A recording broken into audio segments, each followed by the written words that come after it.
This is your Einstein's criterion of irreducibility. ये एक theorem है। इस थ्योरम से तुम्हें पता चलेगा कि कोई पॉलिनोमियल को और रिड्यूस कर सकते हैं कि नहीं, रिड्यूसिबल है या नहीं है। देखा जाए theorem. Let F be the field of quotients of a unique factorization domain R. If fx is written as a0 plus a1x plus a2x square plus 1 plus nx to the power n in Rx, यहाँ a0, a1, a2, so on an, all are coefficients, and P is a prime element of R such that P divides a0, P divides a1, P divides a2, and so on, P divides an minus 1. यानी a0, a1, a2, so on an minus 1 तक जो coefficients हैं उनको p से उनमें divisibility हो जाती है। बट ये जो कोफिशिएंट है an is not divisible by p, whereas p is not a divisor of an and p square is not a divisor of a0, और p square a0 को भी डिवाइड नहीं करेगा। इट मींस p0 ना तो p square a0 को divide नहीं करेगा और p an को डिवाइड नहीं करेगा, रेस्ट कोफिशिएंट्स को p डिवाइड कर देगा, मतलब a0, a1, a2, so on an minus 1 को। Then fx is irreducible in fx। अगर ऐसा कंडीशन होता है तो fx को कैपिटल fx में और रिड्यूस नहीं किया जा सकता। आइए देखें इसका proof. Without loss of generality we may take fx to be primitive, for taking out the greatest common factor of its coefficients does not disturb the hypothesis, since p is not a divisor of small n। ये हमको दिया हुआ है कि p is not a divisor of an। Now suppose fx is reducible in capital Fx, then this fx can be factored as the product of two polynomials of positive degree in fx। reducible का मतलब हुआ कि fx को दो factor में हम बना सकते हैं। कैसा फैक्टर? वे फैक्टर होंगे, दो पॉलिनोमियल होंगे जिनका product is equal to small fx। Therefore, by Gauss lemma, small fx can be factored as the product of two polynomials of positive degree in Rx. Thus, if we assume that fx is irreducible in capital Fx, then fx can be written as b0 plus b1x plus 1 plus brx to the power r into c0 plus c1x plus 1 plus cs into x to the power s। तो ये दो polynomial हैं जिनका product fx के बराबर है, means a0 plus a1x plus 1 plus an x to the power n के बराबर हो जाता है, यानी कि fx रिड्यूसिबल दिखा रहा है fx में। Where the b's and c's they are elements of R, मतलब b0, b1, b2, so on br, और c1, c0, c1, c2, so on cs, ये सब कैपिटल R के एलिमेंट्स हैं। And small r is greater than 0, small s is greater than 0। तो अब इनके जब कोफिशिएंट्स को हम इक्वेट करेंगे तो यहाँ पे कांस्टेंट है a0, यहाँ पे कांस्टेंट आएगा b0, c0, तो a0 will be equal to b0, c0। अब आगे देखिए, since this small p is a prime element of R, therefore p divides a0 दिया हुआ है, इसका मतलब p divides b0 और p divides c0। Since p square is not a divisor of a0, क्योंकि p square a0 का divisor नहीं है, ये भी दिया है थ्योरम में, therefore p cannot divide both b0 and c0। अगर p b0 c0 दोनों को डिवाइड करता तो p square डिवाइड कर देता है a0 को। Suppose that p divides b0 and p is not a divisor of c0. If p is a divisor of all the coefficients b0, b1, b2 on br, then पिछले equation 1 से p is a divisor of all the coefficients of fx। तो p सभी fx के सभी coefficients को divide करता, लेकिन p an को डिवाइड नहीं करेगा क्योंकि प्रॉब्लम में दिया है कि p is not a divisor of an। इसका मतलब all the coefficients b0, b1, b2 on br they are not divisible by p, यानी कि some coefficients or at least one coefficient from b0, b1, b2 so on br is not divisible by p। Let bk, where this k is less than or equal to r, be the first b which is not divisible by k। यानी p यानी कि bk एक ऐसा coefficient है जो कि p से divisible नहीं है। Then each of b0, b1, b2 so on bk minus 1 is divisible by p।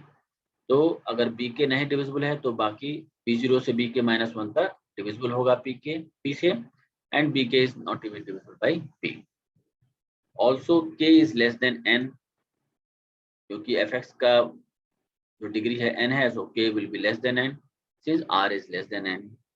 r less than n है तो b obviously less than n हो गया। नाउ फ्रॉम 1 अगर ak को निकालिएगा, means x to power k के coefficients को निकालेंगे, then it will be bk c0 plus bk minus 1 c1 plus bk minus 2 c2 plus so on plus b0 ck। अब यहाँ से bk c0 निकालिए, मींस इधर से इन सबको राइट लेफ्ट हैंड साइड भेजिए, then bk c0 will be ak minus bk minus 1 c1 minus bk minus 2 c2 minus 1 minus b0 ck। now k is less than n, therefore p divides ak, p ak को divide करेगा क्योंकि k less than n है। Also p divides bk minus 1, p divides bk minus 2 and so on, p divides b0। इसलिए यहाँ से हमको मिल जाता है कि p divides bk into c minus in bk into c0। इसका मतलब implies that p divides bk or p divides c0। Why? Because p is a prime element of R, so either p divides bk or p divides c0। But this is nonsense, because according to our initial assumption, p is neither a divisor of bk nor a divisor of c0। Earlier हमने मान लिया कि p bk को divide नहीं करता है और साथ ही p c0 को भी डिवाइड नहीं करता है। Hence fx must be irreducible in इस कैपिटल fx। हमने लिया था fx को रिड्यूसिबल और हम एक आ गए कॉन्ट्राडिक्शन पे, इसका मतलब fx is irreducible in capital fx। तो इससे हमारा ये थ्योरम प्रूव हो जाता है। Now we have some examples based on Eisenstein's criterion of irreducibility। देखा जाए उन examples को। See, example 1. If p is a prime number, prove that the polynomial x to the power n minus p is irreducible over the field of rational numbers। तो इसको उस form में रखेंगे जिससे कि हम Eisenstein's criterion को यहाँ पे अप्लाई कर सकें। देखिए solution, let fx be xn minus p, so it can be written as minus p पहले लिख दें, plus 0 into x plus 0 into x square plus so on 0 into x to the power n minus 1 plus 1 into x to the power n।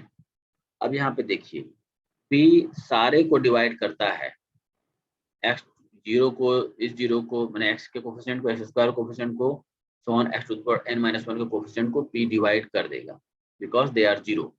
but p does not divide this one and also p square does not divide this constant term minus। तो इसका मतलब हम यहाँ पर Eisenstein's criterion को apply कर सकते हैं। Then pfx is a polynomial with integer coefficients। Now p is a prime number। We see that p divides each of the coefficients of fx except the coefficient 1 of the last term x to the power n। Also p square is not a divisor of the constant term minus p। minus p को divide नहीं करेगा p square। इसका मतलब हम Eisenstein's criterion को apply कर देंगे। Hence by Eisenstein's criterion of irreducibility, fx is irreducible over the field of rational numbers। तो ये प्रॉब्लम मेरा सॉल्व हो गया। Similarly, we have another problem। Show that the polynomial x square minus 3 is irreducible over the field of rational numbers। See, we can write fx as x square minus 3, so it is equal to minus 3 plus 0 into x plus 1 into x square। अब यहाँ पे देखिए this 3 divides all the coefficients except this 1। also 3 square does not divide this minus 3। तो यहाँ पर भी हम लोग Eisenstein's criterion को अप्लाई कर सकते हैं। now fx is a polynomial with integer coefficients, सारे coefficients integer हैं। Also 3 is a prime number, 3 एक prime number है, such that 3 divides each of the coefficients of fx। fx के सारे coefficients को 3 divide कर सकता है except the coefficient 1 of the last term। ये last term हो गया x square 1 into x square, इस 1 को 3 divide नहीं कर सकता। Also 3 square is not a divisor of the constant term minus 3। so 3 square means 9, 9 cannot divide this minus 3। hence we can apply here Eisenstein's criterion। Hence, by Eisenstein's criterion of irreducibility, fx is irreducible over the field of rational numbers। तो ये problem भी solve हो गया। एक और problem हम लोग देख लेते हैं। Prove that the polynomial 1 plus x plus 1 plus x to the power p minus 1, where this small p is a prime number, is irreducible over the field of rational numbers। देखिए solution, let fx is written as 1 plus x plus 1 plus x to the power p minus 1, यानी इस polynomial को हम लोग fx से denote करें. Now multiply both sides by x minus 1. Then it will be left hand side will be x minus 1 into fx. This is equal to x minus 1.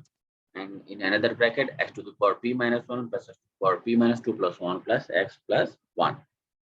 So x minus 1 into fx will be x to the power p minus 1. जब इसको multiply करेंगे तो केवल दो term मिलेगा, x to the power p minus 1. Now put x minus 1 is equal to y और x is equal to y plus 1 both sides में. तो ये हो जाएगा y into f y plus 1 is equal to y plus 1 to the power p minus 1. अब इसको बाइनोमियली expand करिए तो it will be y to the power p plus pc1 y to the power p minus 1 plus pc2 y to the power p minus 2 plus 1 plus pcp minus 1 y plus 1.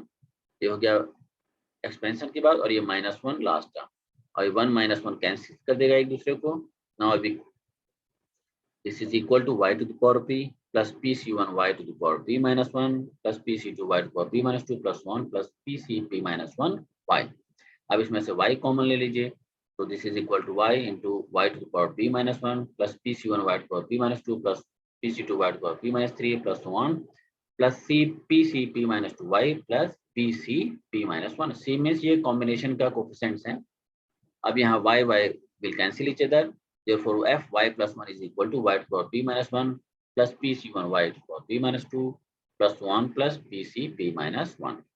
अब pcr का value रखिए formula का use करके, factorial p by factorial r factorial p minus r. So it will be p minus 1 p minus 2 so on p minus r plus 1 by factorial r when where 1 is less than or equal to r less than or equal to p minus 1.